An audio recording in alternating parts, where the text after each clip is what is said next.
que sobrepasa todo entendimiento, reina en cada uno de ustedes. Nos gozamos con la presencia de cada uno de ustedes en esta noche del Señor. Y ahí donde tú estás, quiero invitarte a que vayas conmigo al libro del profeta Isaías. Vaya conmigo al libro del profeta Isaías, busque su Biblia. Y en el libro del profeta Isaías, por favor. Capítulo número 43. Isaías, capítulo número 43. Isaías, capítulo 43. Vaya conmigo, por favor. Y vaya conmigo y vamos a buscar del verso 18 al verso número 21. Isaías capítulo número 43, versos 18 al 21, y leemos en el poderoso nombre de Jesús. Amén y amén. No os acordéis de las cosas pasadas, ni traigáis a memoria las cosas antiguas. He aquí yo hago cosas nuevas, pronto saldrán a luz. ¿No las conoceréis? Otra vez abriré caminos en el desierto y ríos en soledad. Las fieras del campo me honrarán, los chacales y los pollos del avestruz, porque daré aguas en el desierto, ríos en la soledad, para que beba mi pueblo, mi escogido. Este pueblo he creado para mí, mis alabanzas publicarán. Padre, te damos gloria y te damos honra. Y es en el nombre poderoso de Jesucristo de Nazaret que te imploramos que nos des el privilegio de lavar nuestra vista para que veamos la esperanza a la que nos llamas en Cristo. Llevamos todo pensamiento cautivo a la obediencia a Cristo. Es en el nombre poderoso de Jesucristo de Nazaret, oh Dios del cielo, que te imploramos que el antifaz que Satanás haya querido poner para que las vidas no vean tu salvación sea desatado en esta hora. Se desata todo antifaz en el nombre de Jesús. Se destapan los oídos, Padre amado, para que tu palabra fluya, llegue y haga para lo que ha salido de tu boca en esta noche, para la gloria y la honra de su nombre. Amén y amén. Ahí puestos de pie, nuestra hermana Chaira nos va a conducir en este estribillo y nos va a acompañar en todo nuestro periodo de oración. Así que ella lo canta, hacemos un pare, leemos la escritura, intercedemos y nos movemos en esa dinámica para la gloria del Señor.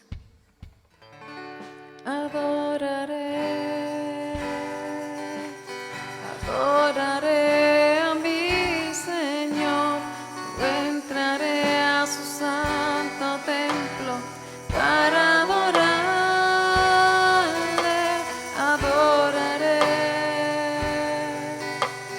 adoraré a mi Señor, yo entraré a su santo templo para adorarle. Conmigo bueno Él ha sido, su misericordia sobre mí, con toda mi alma y corazón yo le adoraré. Conmigo bueno Él ha sido, su misericordia sobre mí, con toda mi alma y corazón yo le adoraré, adoraré, adoraré a mi Señor, yo entraré a su santo templo para adorarle,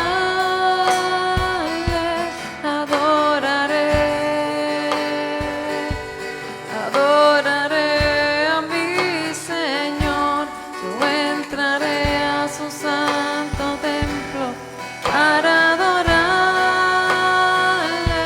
Conmigo bueno Él ha sido, su misericordia sobre mí, con toda mi alma y corazón yo le adoraré. Conmigo bueno Él ha sido,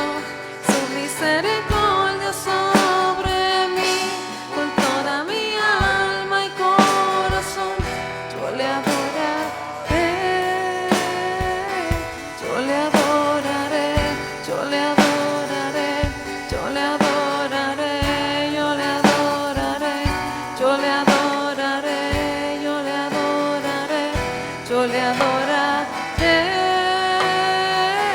yo le adoraré, yo le adoraré, yo le adoraré, yo le adoraré, yo le adoraré, yo le adoraré, yo le adoraré. Conmigo bueno Él ha sido, su misericordia sobre mí, con toda mi alma y corazón, yo le adoraré. Conmigo bueno Él ha sido, su misericordia sobre mí, con toda mi alma y corazón, yo le adoraré.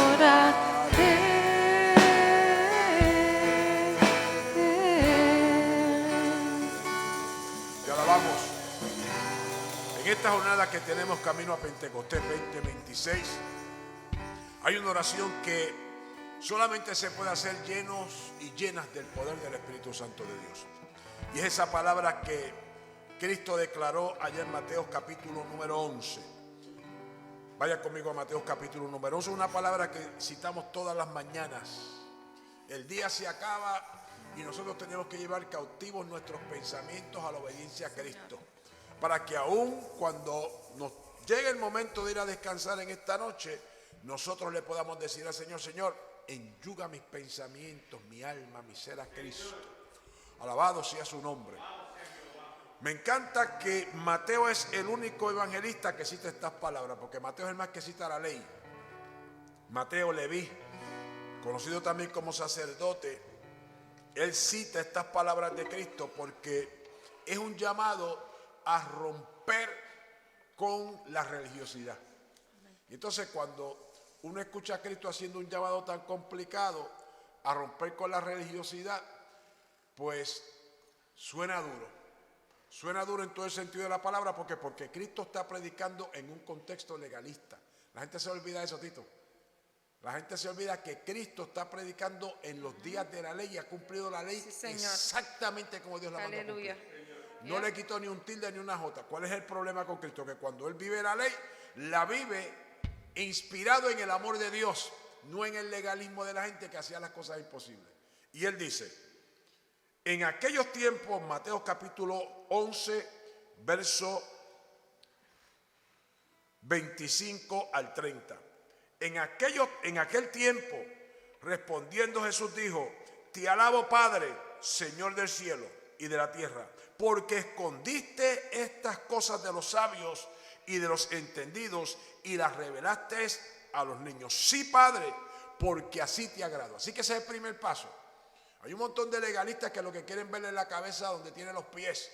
Pero los pequeñitos que recibieron el mensaje que Él trajo, que era lo más pobre, lo más despreciado, lo que la gente decía que no servía, lo que los fariseos y los líderes decían: tú naciste en maldición, tú naciste en pecado, míralo tocando prostitutas, míralo tocando niños. ¿Qué Cristo dice? Estos son los pequeñitos que el Padre le abrió el entendimiento para que recibieran la palabra que Cristo traía. Entonces dijo: todas las cosas me fueron entregadas por mi Padre, y nadie conoce al Hijo sino el Padre, ni el Padre conoce a alguno sino el Hijo. Agárrese ahora. Y aquel a quien el Hijo lo quiera revelar. Sí, Señor. Y los religiosos insisten que ellos son los dueños de la revelación. Yo digo: pues está bien, sigue montado en ese caballo hasta que te estropee. Entonces Cristo dice: venid a mí todos los que estéis trabajados y cargados, y yo os haré descansar. Y aquí es que viene el llamado: llevad mi yugo sobre vosotros y aprended de mí. La única vez en 3 años y tanto que Cristo le dice a la multitud: aprended de mí. ¿Usted sabe lo que es eso? Que cuando está hablando de los pequeñitos, de los simples, de lo que la gente no quiere, Él le dice: mire, aprendan de mí. Olvídense de este montón de hipócritas. Aprendan de mí, que soy manso y humilde de corazón, y lo que no puede dar la religión, y hallaréis descanso para vuestra alma. Amén. Sí, Señor. Y después, ¿qué le dice? Porque mi yugo es fácil y ligera mi carga. El profeta Jeremías entonces dice: bueno le es al hombre llevar el yugo desde su juventud. Porque entonces el disparate que se nos enseñó es que la gente pues corra como y haga lo que le dé la gana, y cuando llegue a viejo venga el evangelio. Hermano, se equivocó. Los que siguieron a Cristo, los discípulos, eran jóvenes, menores de 18 años cuando comenzaron a caminar con Cristo. El único que era mayor de 18 años se estima que era Pedro, porque cuando Cristo mandó a tirar el anzuelo, saca el pez y cuando lo abra, saca la pieza y vas a pagar los taxes míos y los taxes tuyos. Pues entonces, ¿cuántos eran mayores de edad? Pedro y Cristo. Darle a César lo que es de César y a Dios lo que es de Dios. Él pagó los taxes de él y los taxes de Pedro. ¿Y qué pasó con los otros 11? ¿Se fija? Eran menores. Pues entonces no es asunto de edad, es asunto de pasión y de entender cuando Dios nos llama. Y ese yugo nosotros tenemos que, usted sabe que por la mañana yo me doblo así delante de ustedes en vivo. Y es la señal, ponlo aquí, amárralo, sin miedo. Vamos, te quiero seguir, te quiero amar. Y yo quiero invitarte ahí donde tú estás, mi hermano, mi hermana, y aún a la distancia, a que nos enyuguemos a Cristo, nos enyuguemos a Cristo.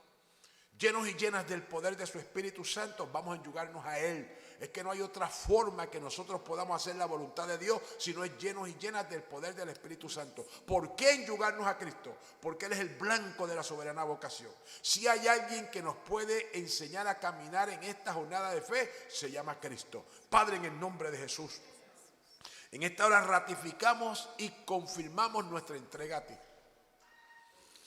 Te aceptamos, Padre amado, como el Dios que ofreció todo para que tuviésemos relación contigo.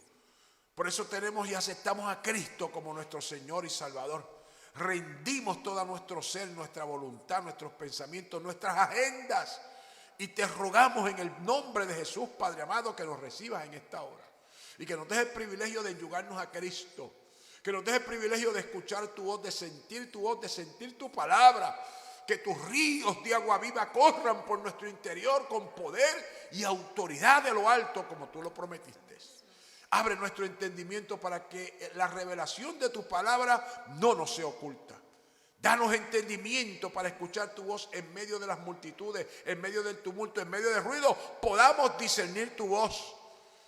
Y que tu Espíritu Santo desarrolle en cada uno de nosotros y de nosotras la capacidad que tú dijiste de que podíamos obedecerte, vivir para ti y glorificar tu nombre.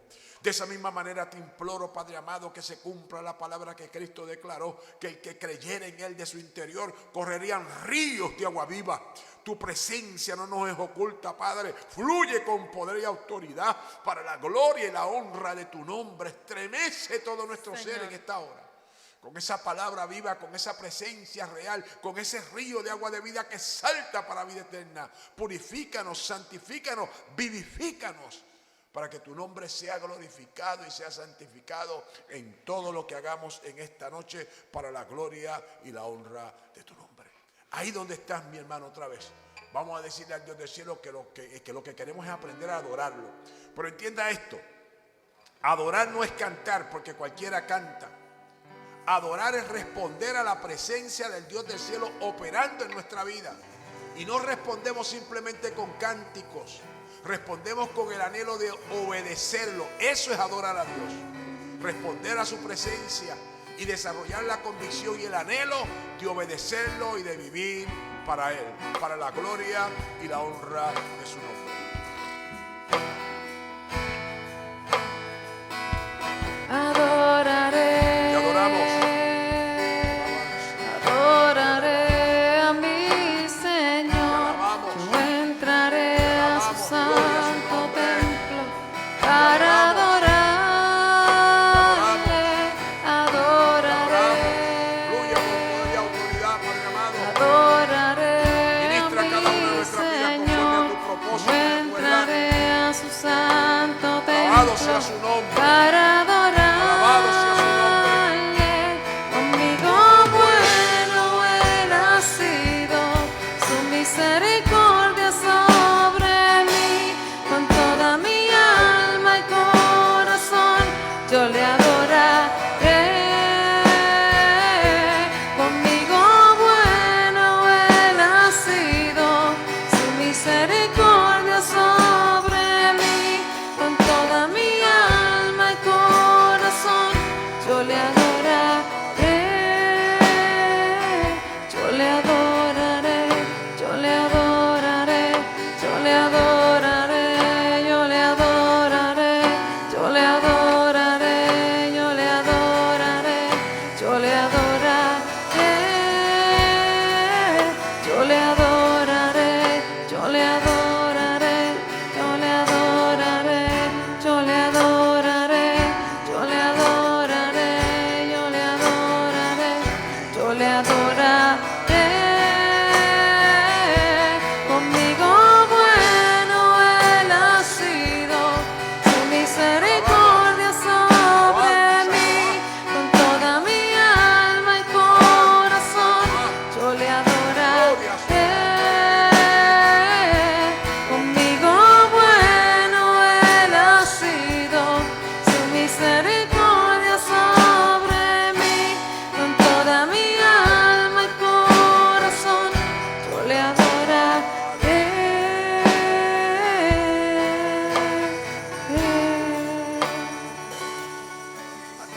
Te alabamos, te alabamos. Hay una palabra que, aunque usted no crea, es una oración que yo insisto en hacer todos los días, porque yo vivo convencido que Dios todavía está en la empresa de los milagros. Y porque Dios está en la empresa de los milagros, alguien tiene que orar para que Dios siga haciendo ¿qué? Milagros. Y dentro de esos milagros hay sanidades, hay liberaciones, hay quebrantamientos de cadenas, de yugos, hay quebrantamiento de nuestro pasado. Y es en el nombre poderoso de Jesucristo de Nazaret que yo voy a seguir predicando y voy a seguir gritando lo que Cristo dijo. Lucas capítulo 4, versos 18 y 19, Él dijo: el Espíritu del Señor está sobre mí, por cuanto me ha ungido para dar buenas nuevas a los pobres. Me ha enviado a sanar a los quebrantados de corazón, a pregonar libertad a los cautivos, vista a los ciegos, a poner en libertad a los oprimidos, a predicar el año agradable del Señor. Y si Cristo resucitó de entre los muertos y está vivo, esto está en un eterno presente, porque si su sangre está viva, su poder está vivo, Él resucitó, todavía sigue libertando, quebrantando cadenas, pudriendo yugos, trayendo a la gente a reconciliación para la gloria y la honra de su nombre. Alguien tiene que creer. Levanta tus manos, iglesia, y vamos a clamar para que el Dios del cielo continúe libertando las vidas, continúe libertándonos a nosotros de nuestro pasado, de nuestras ataduras, de nuestros malos pensamientos, de nuestras malas actitudes, de esas cosas que en ocasiones como que no podemos vencer con nuestra fuerza. El poder de la resurrección. Usted sabe que ese es mi disco, la supereminente grandeza del poder con que Dios levantó a Cristo de entre los muertos, es lo que opera en cada una de nuestras vidas. Padre, en el nombre de Jesús, estamos creyendo que tú todavía estás en la empresa de los milagros. Estamos creyendo que todavía tú estás en la empresa de los milagros. Por eso, en el nombre poderoso de Jesús, enviamos esa palabra de sanidad y de liberación. Se quebrantan los yugos a causa de la unción. Los yugos se pudrirán en el nombre de Jesús, Padre amado. Se quebrantan para la gloria y la honra de tu nombre. Y las vidas, oh Dios del cielo, llegan a tus pies conforme a tu propósito, conforme a tu verdad. Te rogamos que nos dejes esa gracia, que nos dejes ese denuedo, que nos dejes esa gallardía, oh Dios del cielo, de proclamar el consejo del evangelio completo, creyendo que tu palabra no torna a ti vacía, sino que hace para lo que ha salido de tu boca. Es por Cristo Jesús, Señor nuestro. Amén y amén. Clamamos en esta noche por los matrimonios y la gente que el Dios del cielo en sus bondades y en sus misericordias nos permite pastorear. El domingo tenemos una ceremonia, un matrimonio que vamos a celebrar en el medio del servicio. Y usted dirá, pastor, ¿está loco? No, yo no estoy loco, yo sé lo que estoy haciendo. Yo estaba antes loco, ya no estoy loco. El asunto es que son testimonios que hay que traer a la casa, porque son gente, estamos locos para Cristo. Ajá, muchísimos años también lo hicimos. Porque es gente que se han guardado para Dios y Dios los ha restaurado. Y entonces cuando dos partes que Dios ha restaurado vienen a traer sus votos matrimoniales al altar, para mí es un testimonio para toda la niñez, la juventud y aún para la gente que está orando, que vienen de vidas y de estilos difíciles. Si Dios los restaura a ellos, restaura a cualquiera. Ese es mi punto, eso es lo que vamos a hacer el domingo, así que no se lo pierda. Ahí está en la proyección, vamos a orar para que el Dios del cielo continúe proveyendo hombres y mujeres que teman a Dios. Amén. Gente que amen a Dios, que se entreguen, que crean que Dios puede darnos un octavo día. Eso es lo que yo les vengo diciendo mientras estuvimos las charlas que tuvimos de matrimonio. Le decía, acuérdese, Dios creó todo en 7 días. Y en el 7º día fue que Adán y Eva cogieron y metieron las patas. Por decirlo con verdad, una forma jocosa que usted me entienda. Y entonces, ¿qué tiene que hacer Dios? Sacrificar una víctima, cubrirlos. Y ese comienza el octavo día. Y ese octavo día culmina cuando Cristo se enfrenta a todo pecado y a toda maldad en la cruz del Calvario, para entonces traer el reino de Dios confirmado sobre la faz de la tierra y la reconciliación de Dios para toda la humanidad. Pues por lo tanto hay nuevo comienzo para todo aquel que cree. Hay un octavo día para todo aquel que cree. No hay nada complicado para Dios que Dios no pueda restaurar. Me encanta, el domingo decíamos que el Dios que nosotros ministramos es el Dios que le encanta el caos. Creó Dios los cielos y la tierra estaba desordenada y vacía. Y Él dijo, sea la luz. Papá, y ahí entonces empezó todo a moverse y el Espíritu de Dios se movía sobre la faz de las aguas. Así que no hay caos, no hay complicaciones, no hay relación difícil que Dios no pueda sanar. Amén. Yo tenía una conversación temprano en la mañana con Marta y le decía, Marta, tenemos que regresar a proclamarle a la gente lo sencillo del Evangelio. Si estamos amarrados al amor de Dios, que se renueve en nosotros todos los días, ese amor puede fortalecer cualquier relación. Que hay relaciones que no funcionan, no vamos a estar apareciendo con la mano. Pero cuando usted clama y se mete Dios en el corazón de ese hombre y de esa mujer, el Dios del cielo, el poder del amor de Dios puede restaurar y sanar. Y después dice que el amor de Dios cubrirá multitud de faltas. ¿Tú sabes lo que es eso? Pero es el amor de Dios. No venga con amorcito eso de llanto de cocodrilo, porque eso no era. Es el amor de Dios. El amor de Dios. Padre, en el nombre de Jesús. Amén. Clamamos y pedimos tu bendición sobre cada uno de los matrimonios y de las relaciones en la casa. Para que tu Espíritu Santo, Dios del cielo, aleluya, santifique nuestra intimidad, santifique nuestros lechos, que nuestros lechos sean sin mancillas, Padre amado, para la gloria y la honra de tu nombre, y que reprendamos al devorador de nuestras relaciones y que podamos mantenernos íntegros, amándonos, cuidándonos, con fidelidad, con honestidad, invirtiéndonos los unos a los otros. Padre, que podamos ser testimonio para esta nueva generación que se levanta de que hay problemas, hay dificultades. Sí, Dios, pero tu amor cubrirá multitud de faltas. Por eso te rogamos que tú bendigas cada uno de los matrimonios de la casa. Yo te ruego, insisto, que proveas hombres que te teman, gente que te ame, para las mujeres que tenemos solteras en la casa y para los hombres que también tenemos solteros. Santifícalos en ti, vivifícalos en ti, para la gloria y la honra de tu nombre. Amén. Amén. Dale, permiso. Adoraré.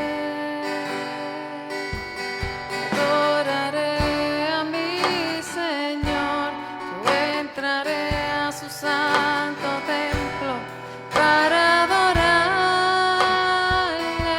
adoraré a mi Señor.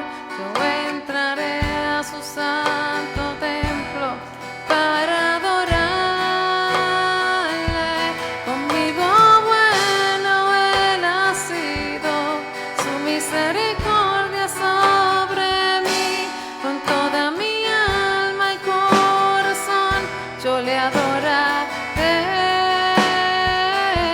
Conmigo bueno Él ha sido, su misericordia sobre mí.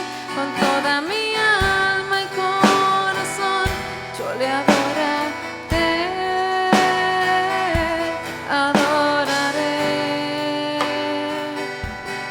adoraré a mi Señor.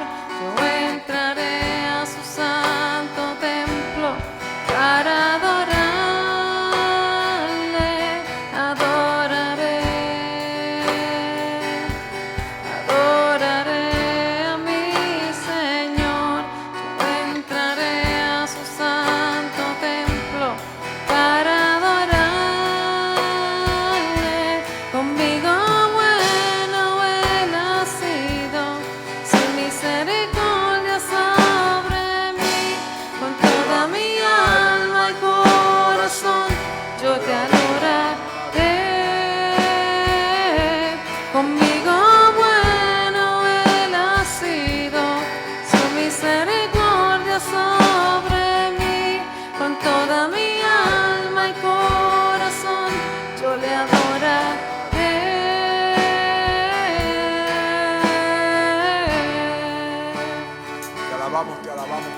adoramos, Jesús. Gracias a Chaira. Y por ahí está el nene. Aleluya, lo El entrenamos nene. hoy en la batería. Luisito lo está entrenando y nos gozamos con esa bendición Amén. de tener nuevos talentos en la casa. Muchas gracias. Por ahí también llegó Sandino, toda esa gente buena que dice presente. Ahí donde usted está, mi hermano, mi hermana, le están distribuyendo el material que vamos a estar trabajando en la noche de hoy. Si Chaira, mira bien el bulto mío, hay un paquetito negro ahí. En el bulto mío hay está el manuscrito mío, pásamelo, míralo aquí adelante el bulto mío. Ahí, dígame. Sí, lo que pasa es que, eso mismo es.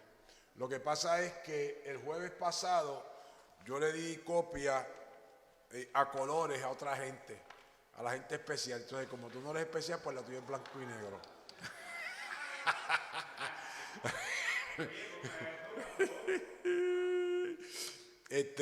Usted se supone que tenga, también esto era, sí, usted se supone que tenga ahí ese manuscrito, el material, y ese material que usted tiene está más completo que el del jueves pasado, porque entonces lo que yo hice fue que consolidé el material que yo uso como facilitador, el material del participante y el compendio que se prepara para los materiales, y entonces usted tiene 5 secciones, y entonces cada una de esas secciones que vamos a estar trabajando en la enseñanza tiene espacio para que usted haga sus notas. Hay también un poco de, como yo le dije, algo de compendio y un poco de vocabulario. En fin, esperamos que sea de bendición. Hay espacio para usted hacer sus notas. Así que vaya conmigo a Primeras de Juan. Primeras de Juan capítulo número 1 es el texto que tenemos trabajando con esto y no lo vamos a soltar. Es un texto bien complicadito de manejar. Primeras de Juan capítulo 1 a la altura del verso 1. ¿Y qué pasa?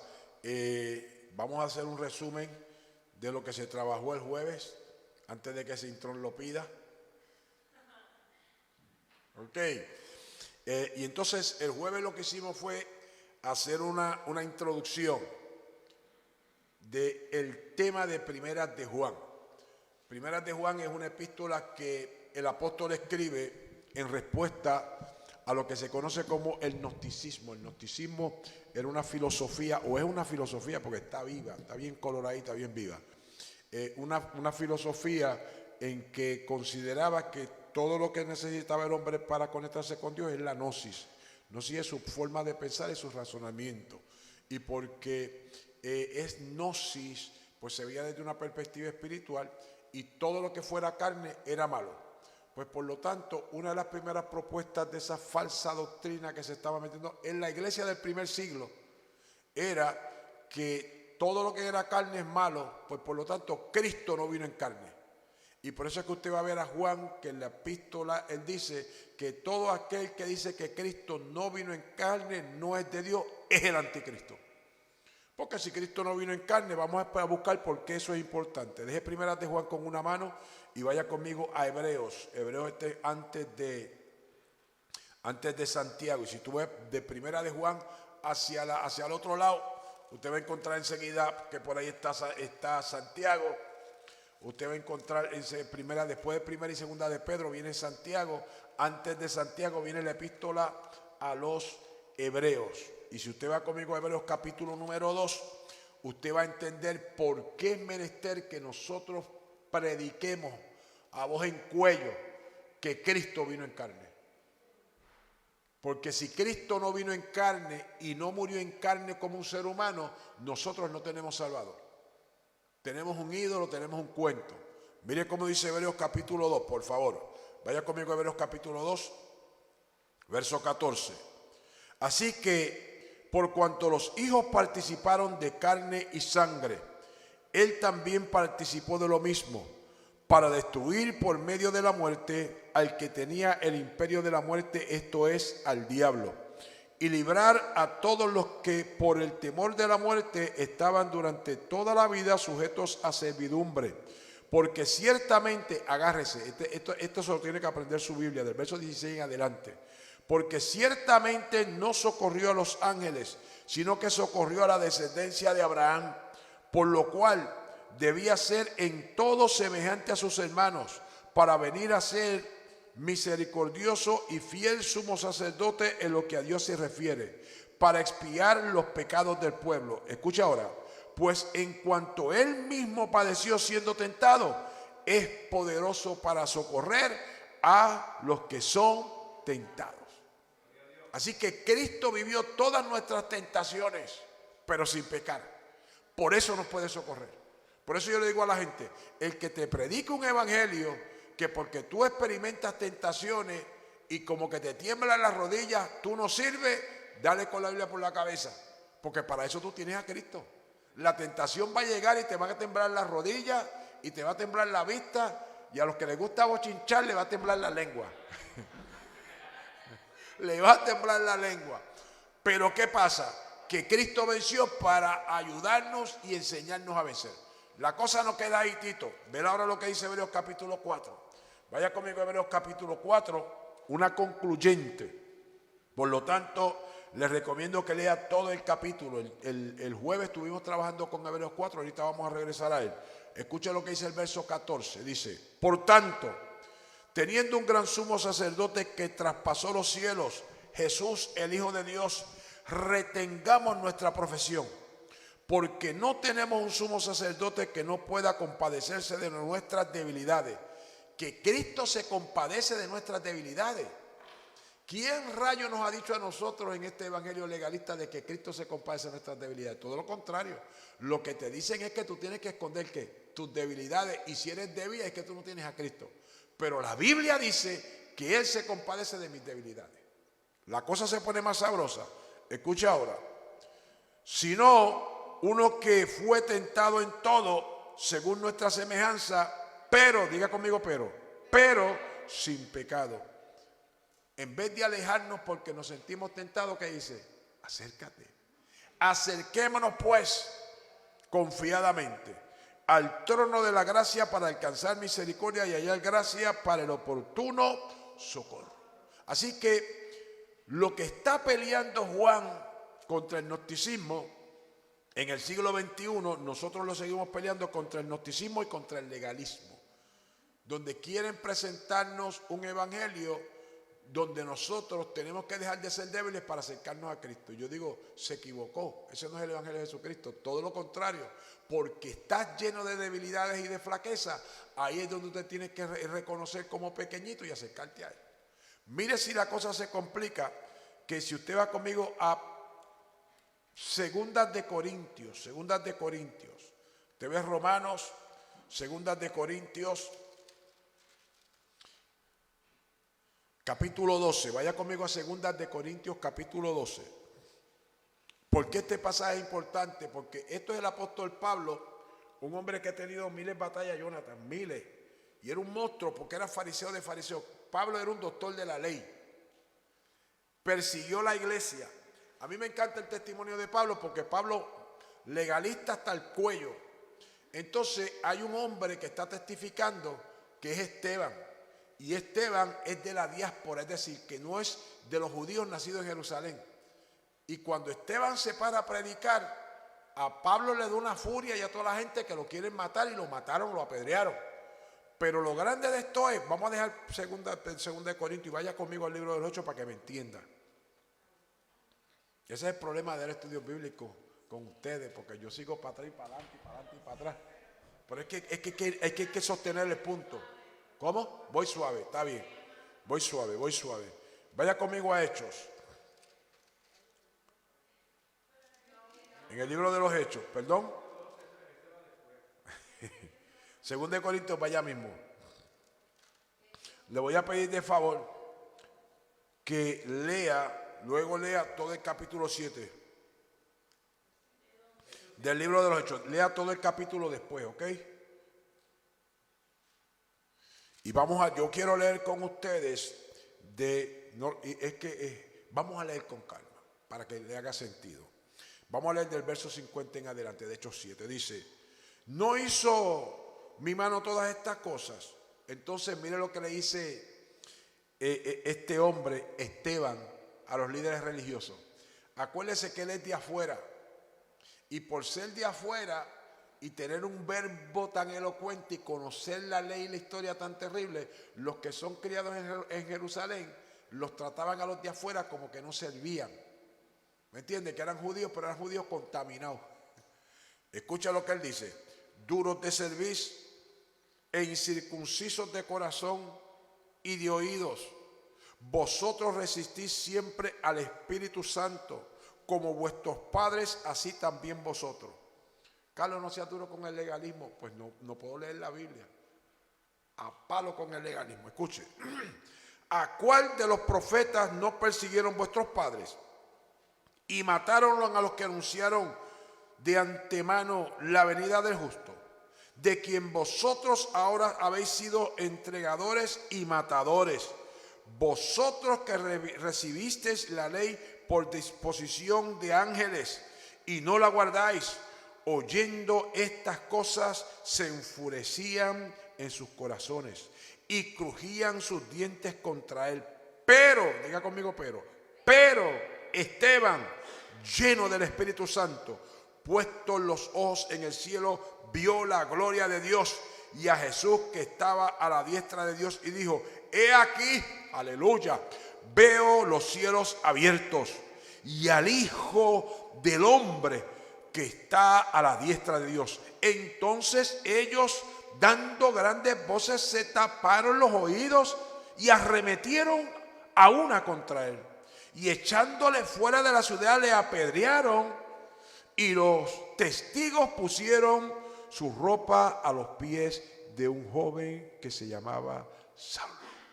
Apedreaban a Esteban mientras él invocaba y decía: Señor, recibe mi espíritu. Y puesto de rodillas clamó a gran voz: Señor, no les tomes en cuenta este pecado. Y habiendo dicho esto, durmió. Y entonces lo terrible de esto es que el que está frente a él cuando lo están entrando a pedra, ¿quién es? Pablo, Saulo de Tarso. Porque Pablo es lo que quiere decir es pequeñito. Así que se entiende que Pablo era un topo, un millet. Saulo es un diminutivo de Saúl. Pablo es pequeñito y entonces él dice: no, a mí manténgame como pequeñito dos veces, por estatura y porque entre los apóstoles manténgame con el más pequeñito. No me importa que me hablen de manera despectiva, yo sé quién yo soy en Cristo. ¿Por qué esto es importante, Héctor?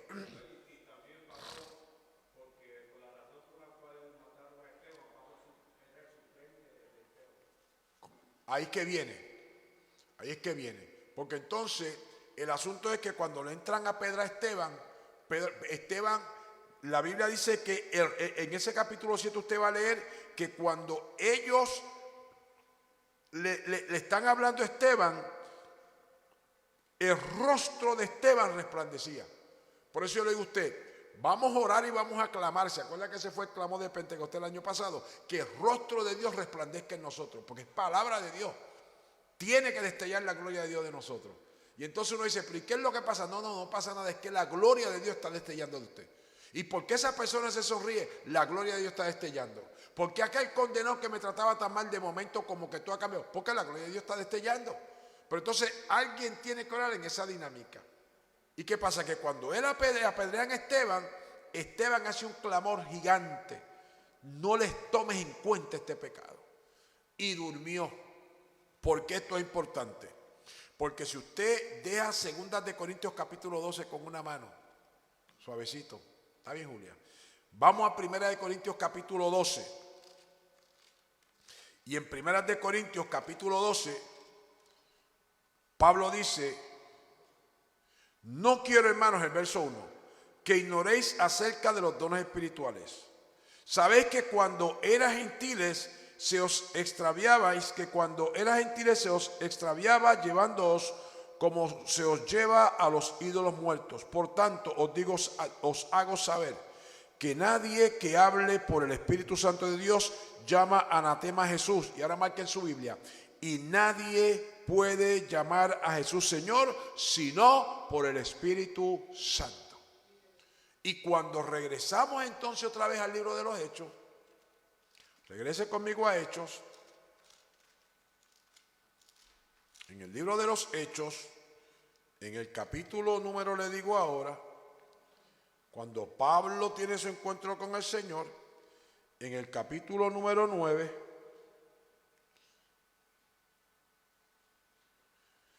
vaya conmigo a Hechos capítulo 9, vamos a leer desde el verso 3.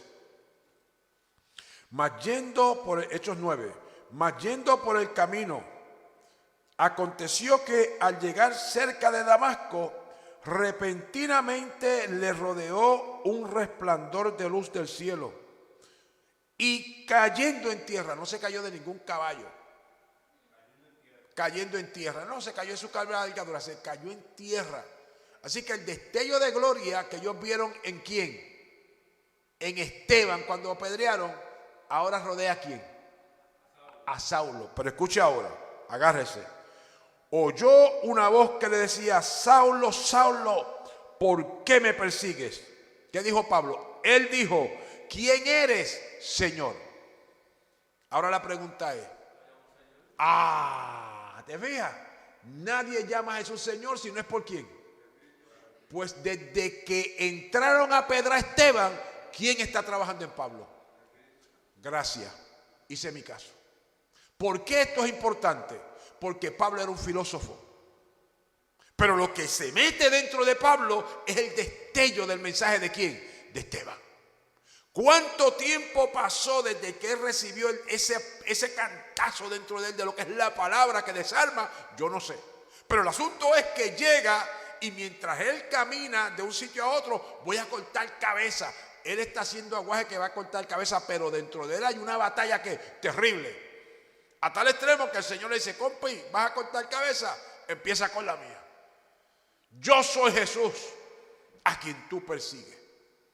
Dura cosa te es dar coces contra el aguijón. Y dice que cayó brum en tierra. Y cuando lo bautizaron, ¿qué cayó de él? Escamas. Esa es la religión. El antifaz que Satanás pone para que la gente no vea la salvación. Por eso el mismo Pablo dice que leen a la ley y todavía tienen un antifaz. Pero dice que donde está el Espíritu de Dios hay libertad. Así que les presento esto para que entonces usted entienda que Pablo viene en todo un proceso de transformación de su mente, de sus estilos de vida, de su forma de interpretar cómo él se comporta delante de Dios. Y en 2 de Corintios capítulo 12, nosotros no podemos divorciar a Pablo de todos sus años en el legalismo.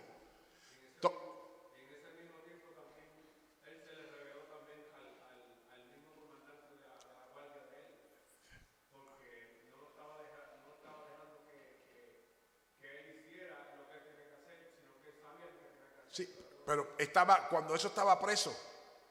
Y entonces él está dando testimonio y la palabra enseña que se ganó a todos los presos y se ganó a toda la gente que lo estaba guardando a él. Ese es el destello de la gloria de Dios. ¿Qué pasa? 2 de Corintios capítulo 12, Pablo está peleando con un aguijón. ¿Cuál era su aguijón? Nosotros no sabemos. Unos dicen que la vista, otros dicen que Dios. Vamos a olvidarnos de eso. El asunto es que Pablo es un legalista en proceso de liberación. Por eso yo le digo a usted, no crea que todo se acaba el día que usted acepta a Cristo como Señor de su Salvador de su vida. Usted es un ser eterno y las cadenas que cargamos son eternas. La salvación es una sola vez. La santificación es un proceso. Otra vez, la salvación es impacto que Dios te salva. Dios te garantiza que Él te salva cuando te impacta. Eso no te lo puede quitar nadie.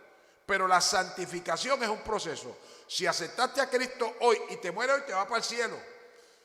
Aunque tenga una boca, una bola de tabaco aquí escondida el día que aceptaste a Cristo, antes de que la escopa, te moriste, te fuiste para el cielo con tu bola de tabaco.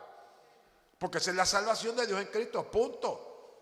Pero si viniste a Cristo con la bola de tabaco, te puede pasar 1 mes, 2 meses, 3 meses, 1 año, 4 años y tú con la bola de ¿qué? De tabaco. Y la salvación todavía está en ti, pero vas en un proceso de ¿qué? De santificación. Así que Pablo está en un proceso de santificación igual que cualquiera de nosotros. Y entonces, él dice, vaya conmigo, 2 de Corintios. Mire lo que le hace el Señor en el verso número 7. Dice, y para que la grandeza de las revelaciones no me exaltase desmedidamente, así que Pablo tenía la misma debilidad que muchos de nosotros los predicadores. Que Dios nos usa y nos ponemos ¿qué? Brutos. Está ahí. Para que la grandeza de las revelaciones no me exaltara desmedidamente. Así que hay una medida de exaltación. ¿Cuál es esa medida que es desmedida? Solamente la sabe Dios. Pero Pablo sabe que a lo mejor a él se le pasó desmedidamente y el Señor le metió ¿qué? Un aguijón. ¿Y qué dice ahora del aguijón? No me exaltara desmedidamente, me fue dado un aguijón en mi carne, un mensajero de Satanás que me abofetee, para que no me enaltezca sobremanera. Verso 8. Respecto a lo cual 3 veces he rogado al Señor que lo quite de mí. Las 3 veces intercede y las 3 veces le dicen lo mismo. Y entonces esto es Pablo, hermano. Este tipo lo picaron serpiente. A este tipo lo dieron por muerto. Este tipo lo apedrearon. A este tipo le arrancaron el cuero. Y el Señor le tuvo que hablar ¿cuánto? 3 veces de lo mismo. A Simón Pedro, ¿cuántas veces se le reveló por el manto en casa de Cornelio? Para ir a casa de Cornelio. 3 veces y Pedro anduvo con Cristo. Que se me revele a mí 80 veces. Que se me revele a mí 80 veces y yo no lo entiendo, no quiere decir nada. Pues sáquese de la cabeza la idea de que porque usted está caminando en Cristo inmediatamente tiene que obedecer. Eso no va a pasar. Dios está desmantelando, es como si fuera una cebolla que usted le sigue quitando cascarita y cascarita. Y el Señor tiene una paciencia para bregar con nosotros, que lo único que pide es nuestra ¿qué? Disposición. Y dejar que Dios sea Dios. Nada más. Deje que Dios sea Dios. No se ponga bruto a querer hacerlo usted porque lo va a dañar. Deje que Dios sea Dios. Y Pablo nos dice, le oré 3 veces y 3 veces me dijo lo mismo hasta que presté ¿qué? Atención. Y le dice, y me ha dicho, ahí te incluye ese presente perfecto porque le han hablado ¿cuánto? 3 veces lo mismo. Bástate mi gracia, porque mi poder se perfecciona ¿en qué? Pues no me venga con guille de que porque oraste 80 días y estuviste 4 días en el naufragio y estuviste 40 días sin comer y sin beber, ahora que no, Pablo dice, no, todo lo contrario. Todo lo contrario, él dice, bástate mi gracia porque mi poder se perfecciona en la debilidad. Ahora Pablo trae la concluyente, después de 3 veces que le hablaron, ahora él puede concluir, dice, por tanto, de buena gana me gloriaré más bien en mis debilidades. ¿Por qué? Para que repose sobre mí el poder de Cristo. Cuando yo disfrazo mis debilidades con religiosidad, le estoy diciendo no al poder de Cristo. Cuando yo reconozco mi debilidad, entonces la supereminente grandeza del poder con que Dios resucitó a Cristo de entre los muertos se manifiesta en mí. ¿Por qué esto es importante? Ahora sí podemos ir a Primera de Juan. Primera de Juan capítulo 1. Porque Juan entonces nos dice que el evangelio no es asunto de filosofías, ni del más elocuente que hable, ni del mejor que hable. El evangelio es poder de Dios para transformar primeramente al judío y luego al gentil. Se le mete la palabra uno por dentro y lo desarma. Mire cómo dice Juan. Juan dice, lo que era desde el principio, lo que hemos oído, lo que hemos visto con nuestros ojos, lo que hemos contemplado y palpado con nuestras manos tocante al verbo de vida, porque la vida fue manifestada y la hemos visto y testificamos y os anunciamos la vida eterna, la cual estaba con el Padre y se nos manifestó. Lo que hemos visto y oído, eso os anunciamos, para que también vosotros tengáis comunión con nosotros y nuestra comunión verdaderamente es con el Padre y con su Hijo Jesucristo. Pues el evangelio entonces no es filosofía, es algo que se puede palpar, algo que se puede sentir, algo que es real, algo que es verdadero. Por eso hay que insistir que Cristo vino ¿qué? En carne y hueso. Y por eso yo tengo que insistir que no es asunto de cuán fuerte yo me siento en mi carne, es cuán capaz soy yo de reconocer que mi carne es traicionera y que yo necesito al que la venció para que Él vence en mí y me haga más que vencedor. Y entonces cuando nosotros vemos eso desde esa perspectiva, la palabra entonces nos lleva a nosotros y nos desafía a que el pensamiento de Juan es intuitivo en vez de lógico. ¿Por qué esto es importante? Porque esta no es una debilidad literaria lo que Juan presenta. Ese comentario lo hizo Walter T. Conner cuando él presenta su comentario sobre la primera epístola de Juan. Es una elección neumatológica. Juan comunica de la manera en que el Espíritu opera. Así que el Espíritu, cuando le ministra al ser humano, no empieza en la mente. Nuestro gran problema es dos cosas. Queremos hablarle a la mente a la gente y queremos hablarle a las emociones a la gente. Y yo digo, yo no tengo problema con nada de eso. Pero el asunto es que cuando es un mensaje como el que está hablando Juan, el pensamiento intuitivo, el modo de conocer en qué el ser humano percibe, reconoce y responde a la verdad revelada por Dios antes de que ésta se complemente o se haga una realidad organizada por el razonamiento lógico. Y entonces, ¿qué decíamos? Es un conocimiento experiencial transformador que emerge del encuentro con la presencia de Dios. Opera en las profundidades de ser, espíritu, conciencia, memoria y cuerpo, y desde ahí orienta y reordena la comprensión racional. Usted dirá, pero pastor, que muchas cosas está diciendo, pruébelo con la Biblia. Esto, antes de probarlo con la Biblia, lo que les quiero presentar con esto es que todos y cada uno de nosotros tenemos la capacidad de percibir el montón de cosas alrededor nuestro aquí en nuestras entrañas. Antes de que usted pueda organizarlo racional y lógicamente, usted lo percibe aquí. Y es que no me sale, es que no entiendo, y no lo podemos articular, pero comienza aquí. Y de aquí entonces sube aquí. Siempre se nos dijo que empezaba aquí y después bajaba aquí. No, se equivocó. Empieza aquí en las entrañas. Y el lío es que nuestras entrañas tienen más de 1 millón de neuronas conectándose y pensando ellas mismas lo que tienen que hacer. ¿Y cuál es el otro lío? Que entonces tenemos el corazón también lleno de otro montón de neuronas que no le pide permiso al cerebro para sentir, ni para pensar, ni para hacer lo que tiene que hacer. Entonces, cuando nosotros tratamos de hablarle a la gente y queremos hablarle impresionarlo con los sentimientos, pues lo podemos impresionar con los sentimientos. Podemos impresionarlos emocionalmente, podemos impresionarlos lógicamente, pero cuando se acaba el entretenimiento, ¿qué pasó con el entretenimiento? Se tiene que acabar. Cuando se acaba el sentimentalismo, cuando se acaba la lógica, se acabó. Pero entonces, ahí es donde nosotros proponíamos que a lo que Juan se está refiriendo es que Cristo dice que cuando el Espíritu venga, los convencerá de pecado, de justicia y de juicio.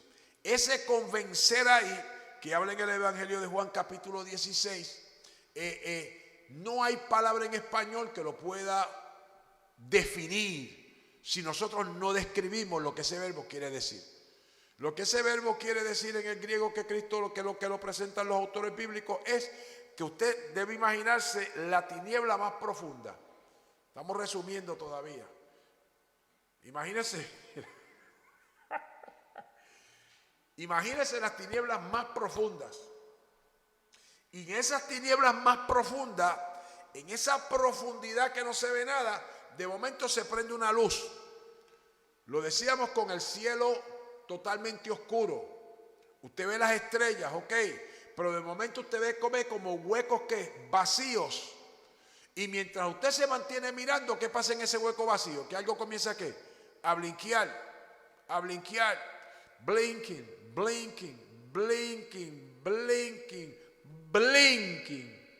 hasta que se queda fijo, porque está caminando años luz. Así que cuando eso se prende ahí a la distancia, ya ese hueco que usted vio vacío cuando empezó la noche, ya no es más vacío, porque llegó la luz. Eso es convencer. Que cuando la luz de Cristo se mete a la profundidad nuestra, destella de tal manera y destella hasta que llega la plenitud de la luz y ya las tinieblas no la pueden soportar. ¿Cómo se explica eso? Vamos a buscarlo aquí. Vaya conmigo a Efesios, por favor. Efesios capítulo 2. Efesios capítulo 2. Hay una palabra que a menos que usted no la lea en el contexto, se nos hace bien difícil comprenderla. Y esa yo la quiero buscar y la voy a poner aquí en la pantalla. En Efesios capítulo 2. Efesios capítulo 2. Efesios capítulo 2. Y vamos a leer del verso 1. Capítulo 2. Versos del 1 al 5. Efesios capítulo 2, versos del 1 al 5. Dice, déjame sacar este anuncio de aquí porque eso no era. Mire lo que dice. Y Él os dio vida a vosotros cuando estabais muertos en vuestros delitos y pecados. Así que Dios no esperó a que yo dejara de pecar para salvarme por la fe. ¿Ok? Así que esa idea de no hermano, no se ocupe que yo ahorita me enderezo y cuando yo me enderezco sí que voy a buscar del Señor. Yo voy a buscar del Señor a tu manera. Pero la manera de Dios es que yo venga a Él muerto ¿en qué? En delitos y en pecado. Porque el poder de Él es el que se mete dentro de mí, aunque yo esté ¿qué? En delitos y en pecado. Eso es convencernos. Mire lo que dice.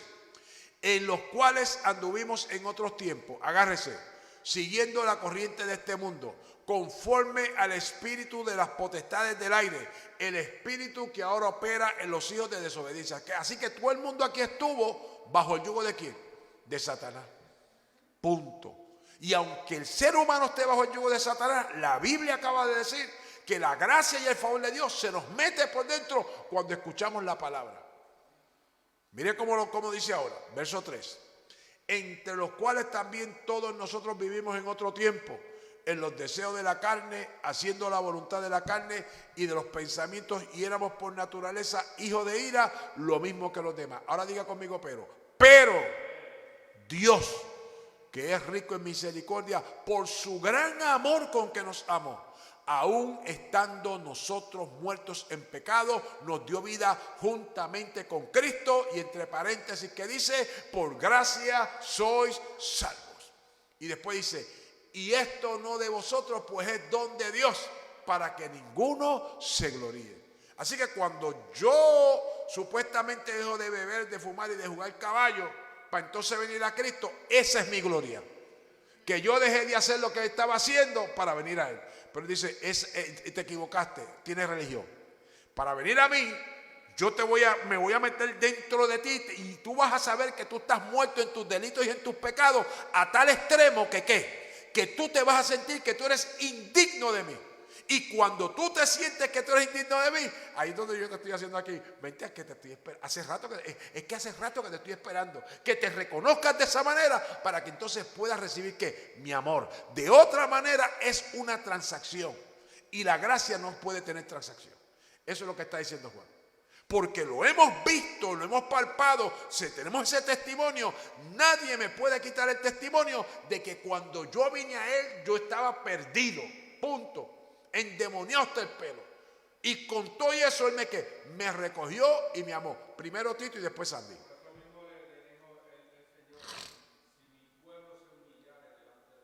Ese es el llamado. Si el pueblo se humilla, Dios está ahí para glorificar su nombre. Sandy. Exactamente. Y uno sigue llorando y uno no sabe ni por qué está llorando. Y uno se estremece y uno no sabe por qué se estremece. Y uno dice, ay Señor, pero es que yo no puedo. Y te arrastra y te trae a Él y dice, tú no puedes. Ahí es donde yo te quiero, donde tú sepas que tú no puedes.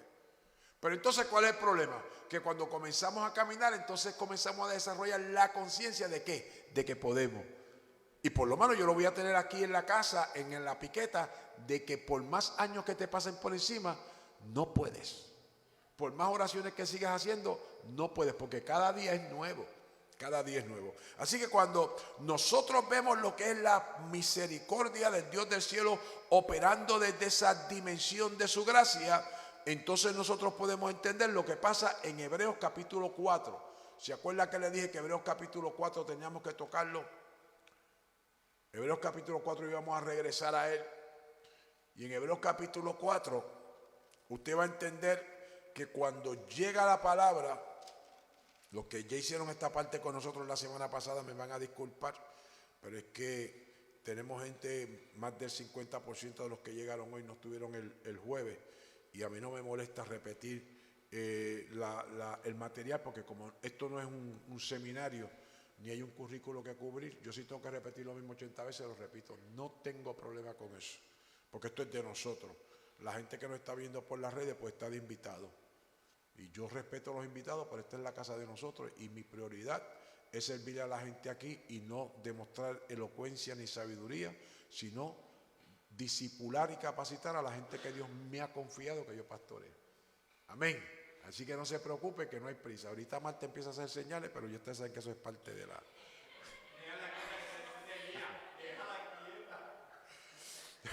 Vaya conmigo, Hebreos capítulo 4. ¿Qué pasa? Que aquí es que viene uno de los grandes misterios de lo que es la palabra de Dios. Le dije ahorita que nosotros podemos ser unos expertos con la psicología, la psiquiatría, hipnotizando a la gente. Entonces aquí es que viene el problema, y no estoy criticando a nadie, estoy explicando la palabra. Y el que lo quiera aceptar ver como una crítica, pues yo no tengo problema, véalo como una crítica. Porque hay críticas que son constructivas y otras que son simplemente de envidia. No estamos hablando con envidia, estamos queriendo ser constructivos. Por eso es que yo no estoy de acuerdo cuando llega a unos sitios a ministrar y la gente ha quitado todos los símbolos del evangelio. Quitan la cruz, quitan los himnarios, quitan todo. Y entonces lo que convierten el altar es en una plataforma de luces, una plataforma de una nube espesa de esa que ponen.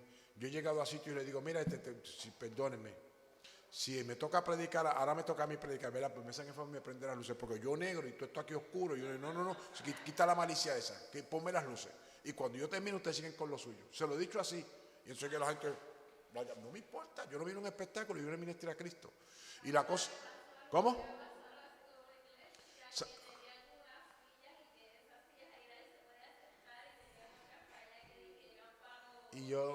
Y entonces pues yo levanto las manos y le digo, si es así, pues yo me voy allá, fuera. Porque si es para centralizar al hombre, pues yo tengo problemas con eso. Así que cuando hablamos de esto, entonces vienen las luces, viene el humo, viene todo ese esencial, y entonces sube la música unos decibeles, y todo es un romanticismo, y la gente canta, es que yo lo quiero y yo lo necesito. Y ok, no tengo problema con eso, pero no se canta de arrepentimiento, no se canta de nueva vida, no se canta de decir necesito de Él. Siempre es lo que necesito de Él. Son dos cosas muy diferentes. Ese egocentrismo, ese centralizar al hombre, yo primero, yo segundo, yo tercero, ese es un evangelio que nosotros tenemos que prestar atención. ¿Por qué? Porque decíamos que yo le puedo hablar a la mente, le puedo hablar al corazón, le puedo hablar a tus emociones, pero ninguno de nosotros tiene la capacidad de hacer eso a una. ¿Usted entiende lo que quiere decir eso a una? Es como si usted tuviese un cuadrado o un rectángulo. Mire, más fácil, un rectángulo. Un rectángulo, si yo cojo este papel y lo abro aquí, ya dejo de ser un rectángulo. Porque el rectángulo tiene que tener, ¿qué? 4 lados, como yo le ponga. Si yo lo pongo así, olvídate, no vamos a dar la clase de geometría porque eso yo lo dejo allá en la escuela. Pero la cosa es que si yo rompo una esquina, deja de ser un rectángulo. Cuando yo tengo un triángulo es lo mismo, rompo una esquina, deja de ser un triángulo. Pues por lo tanto, escucha ahora, porque la palabra de Dios es viva y eficaz y más cortante que toda espada de doble filo, y penetra hasta partir el alma y el espíritu, las coyunturas y los tuétanos, y discierne los pensamientos y las intenciones del corazón, y no hay cosa creada que no sea manifiesta en su presencia. Antes bien, todas las cosas están desnudas y abiertas a los ojos de aquel a quien tenemos que dar cuenta. Así que cuando llega esa palabra que convence, esa luz que destella dentro de nosotros, es la única que puede desarmar todo el ser interior del hombre.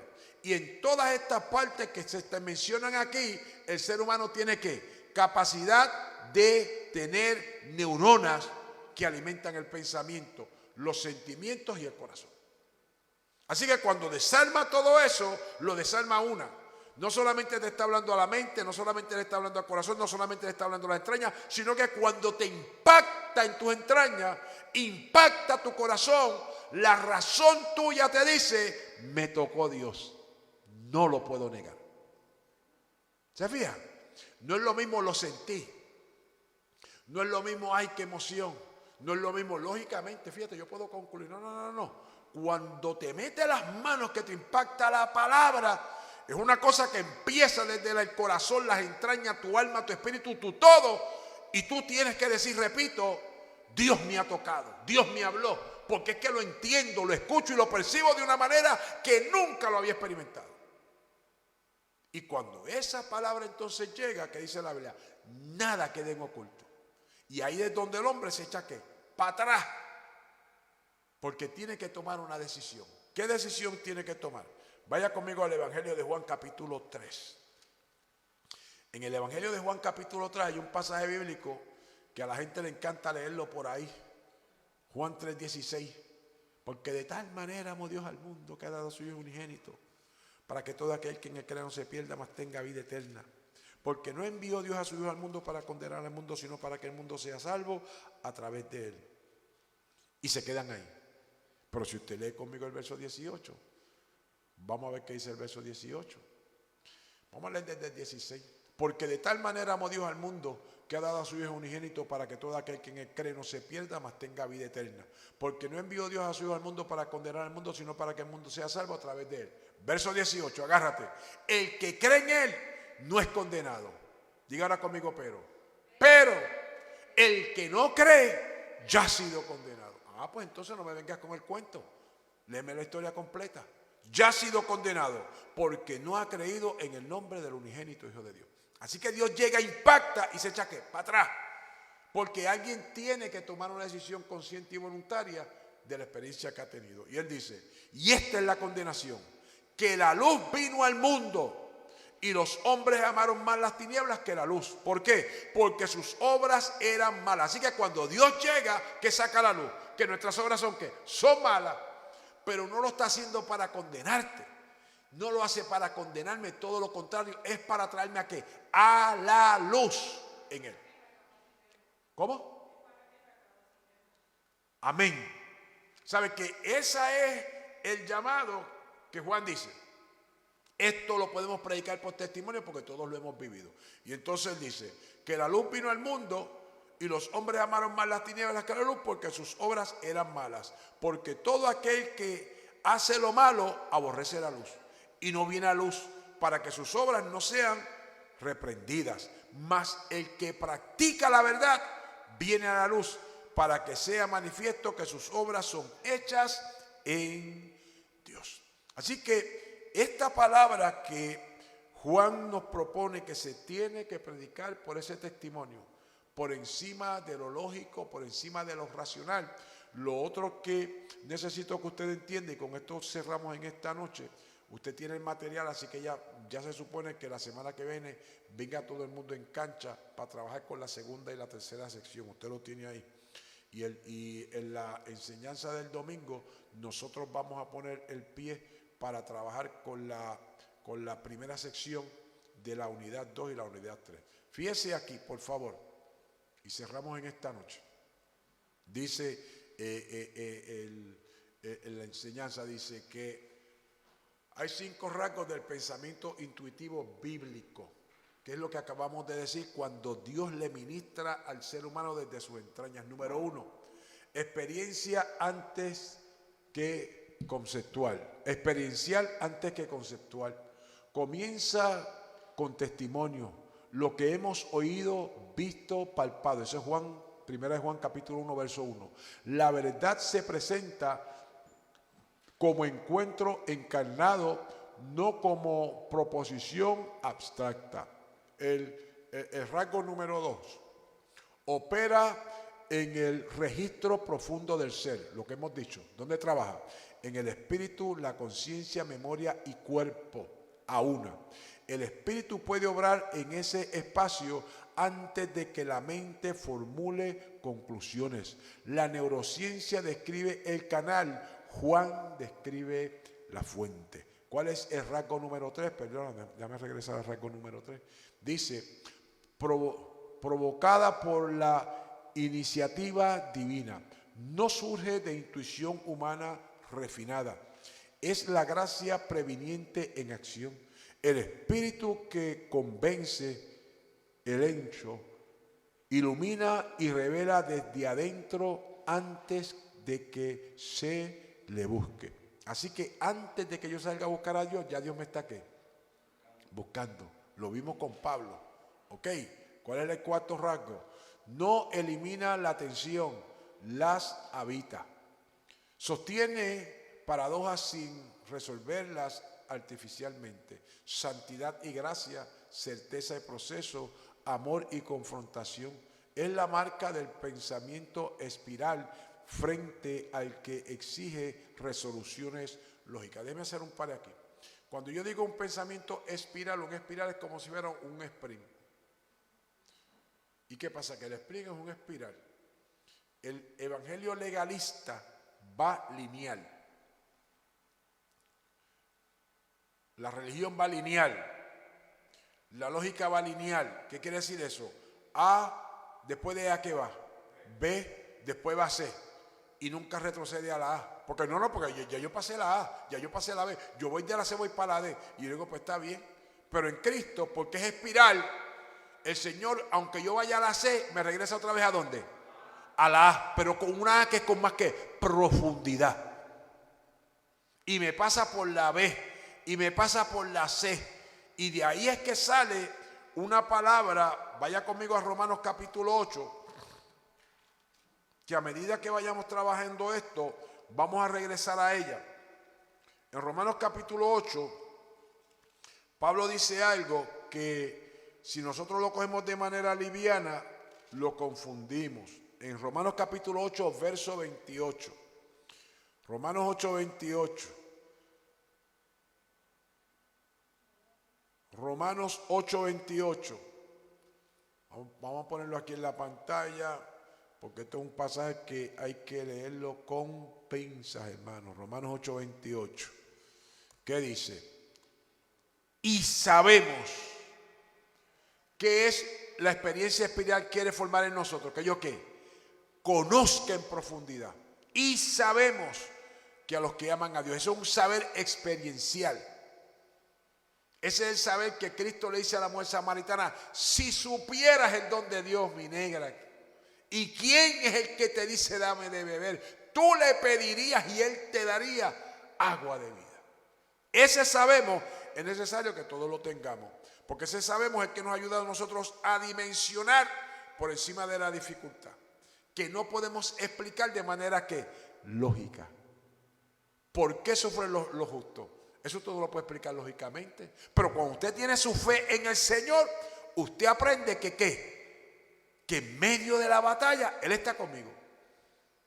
¿Se fija? Y el sufrimiento Dios lo usa para diversas formas. Y yo también aprendo que porque estoy vivo tengo que pasar ¿por qué? Por sufrimiento, porque estoy vivo. Pero lógicamente no hace sentido que yo me haya guardado toda mi vida para el Señor y me muera de cáncer. No hace sentido que yo me haya guardado para Dios toda mi vida y de momento me encuentre en una catástrofe con mi mujer, mis hijos, mi finanza, mi todo. No es lógico. Pero ese hombre no le era fiel a Dios. Y le sigo siendo fiel a Dios. ¿Por qué? Porque es que yo sé y sabemos que a los que ¿qué? Aman a Dios. Ese amor no es fileus. Fileus es lo que Pedro le dice: Pedro, ¿me amas? Señor, yo fileos. ¿Tú tienes qué?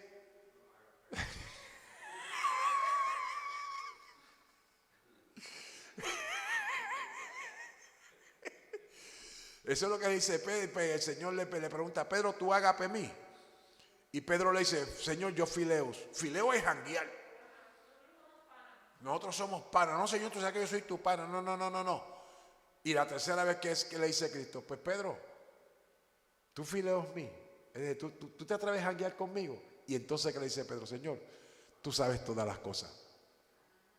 Pues entonces, para nosotros llegar a saber todas las cosas y saber ese amor ágape, alguien tiene que pasar por diferentes situaciones y complicaciones de vida hasta que ese amor se perfecciona. Y entonces podemos decir, todas las cosas ayudan a bien a estos, a los que conforme a su propósito son llamados. Y entonces, como nos han vendido ese evangelio triunfalista, nos brindan propósito que es de hacerte rico y de hacerte millonario y tener casas grandes y aviones y helicópteros. Y yo le digo, lee el texto, porque eso no es lo que está diciendo.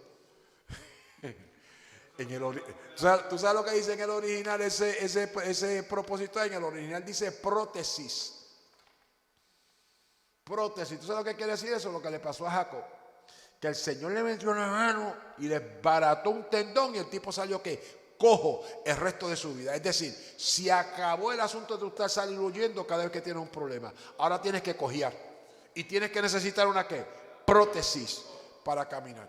Y entonces otra vez, si vamos a movernos en esta dimensión donde queremos proclamar un evangelio que la gente pueda palpar, pueda sentir, pueda vivir, nosotros tenemos que ser ese testimonio vivo del poder transformador de Dios. Y yo tengo que hacer un testimonio vivo del poder transformador de Dios cuando yo reconozco mi debilidad y mi flaqueza. No la puedo ocultar, no la voy a utilizar de excusa, pero la voy a reconocer y la voy a llevar a la cruz. Y voy a vivir enyugado a Cristo para que Él me enseñe a mí a caminar a pesar de mi debilidad. Marta, yo creía que ella tenía una pregunta y no. Pues bien, así que mi hermano, mi hermana, yo creo que ya estamos listos para correr la semana que viene con esta parte. Y la semana que viene entonces nosotros nos vamos a meter a dimensionar porque lo tocamos en la introducción y decíamos que nosotros tenemos la tendencia a mover las cosas con la gnosis, no es problema. Pero la iglesia no fue llamada a ministrar la gnosis. La iglesia fue llamada a ministrar algo más arriba. La epignosis es la revelación de Dios. ¿Tú sabes lo que es eso? En la multiforme sabiduría de Dios. Y nosotros nos estamos conformando con la sabiduría de la tierra, terrenal y mundana. Y necesito que haga una nota y que lea 1 Corintios capítulo 1, capítulo 2 y capítulo 3. ¿Por qué? Porque tan pronto yo le hablo a usted de gnosis y le hablo de epignosis, le hablo de sabiduría y le hablo de revelación, usted se cree que lo estoy mandando a la universidad. Todo lo contrario. Le estoy diciendo, el Señor llama a lo más vil para avergonzar a los sabios. Y usted necesita leer eso en 1 Corintios capítulo 1, capítulo 2 y capítulo 3. Para que entonces usted pueda comenzar a reclamar la mente de ¿quién? La mente de Cristo. No le estoy diciendo que no lea, no le estoy diciendo que no se eduque, le estoy diciendo que no haga las cosas al revés. No empiece por aquí, empiece desde su interior. Y una vez que usted se apropia de la sabiduría de Dios, de la ciencia de Dios, Proverbios capítulo 2 se hace una revelación en su vida. Porque Proverbios capítulo 2 presenta todas las cosas que son condicionales. Si buscares, si clamares, entonces conocerás el temor de Jehová. Porque dice, el principio de la sabiduría es el temor a Jehová. Y la gente se queda ahí. Yo le digo, profundice. Porque la sabiduría de Dios es Cristo Jesús revelado. Insondable. No hay quien le meta mano en su profundidad. Padre, en el nombre de Jesús, gloria y honra a tu nombre por tus bondades, por tus misericordias, porque nunca decayeron, nuevas son cada mañana. Decimos creyendo que la palabra que hemos proclamado no ha caído en camino, no ha caído en pedregal, sino que cayó en la tierra que tú preparaste, oh Dios del cielo. Fértil, despedregada, surcada, abonada. Y estamos creyendo que tu lluvia de bendición temprana y tardía la rocíe para que dé fruto al 30, al 60 y al 100 por uno. Nosotros levantamos las manos en señal de rendición sabiendo que la gloria y la honra es tuya. Despídenos en paz y en comunión hasta nuestros respectivos lugares y te imploramos, Dios del cielo, que si no nos vienes a buscar esta noche o no nos llamas a tu presencia, concédenos el privilegio de despertar en ti, de descansar en ti y de habitar en tu presencia. En Cristo Jesús, Señor nuestro. Amén. Y amén. Bien, mis hermanos, mis hermanas, Dios me los bendiga, Dios les guarde. Salude a alguien cerca de usted, bendígalo, que ya terminamos en esta noche. Dios les bendiga.